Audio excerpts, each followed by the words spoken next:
জমকালো আয়োজনে অনুষ্ঠিত হলো হামিম গ্রুপের পরিচালক সাজিদ আজাদের বিবাহোত্তর প্রীতিভোজ।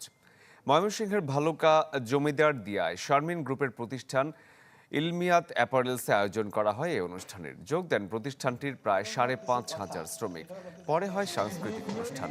উপস্থিত ছিলেন শারমিন গ্রুপের ব্যবস্থাপনা পরিচালক মোহাম্মদ ইসমাইল হোসেন, উপব্যবস্থাপনা পরিচালক মোহাম্মদ হারুনুর রশিদ এবং নির্বাহী পরিচালক অবসরপ্রাপ্ত ব্রিগেডিয়ার জেনারেল সায়েদ।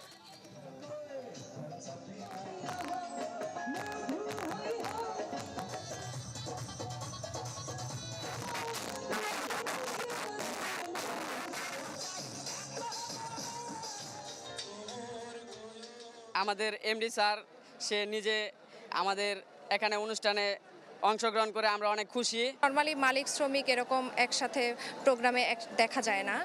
এটা খুবই মহৎ একটা কাজ ওনারা যেটা করছেন, সবাই এটা খুবই পজিটিভলি নিয়েছে। যে এ ধরনের প্রোগ্রামগুলো মালিক এবং শ্রমিকের সম্পর্ক উন্নয়নে ফ্যাক্টরির উত্তরোত্তর সাফল্য এবং সমৃদ্ধিতে উল্লেখযোগ্য অবদান রাখবে। আমাদের সকল কর্মীবৃন্দ, সকল অফিসিয়াল সবাই এখানে সারাদিন ব্যাপী এই অনুষ্ঠানে অংশগ্রহণ করেছে এবং এটা অত্যন্ত আনন্দের সাথে তার উদযাপন করেছে।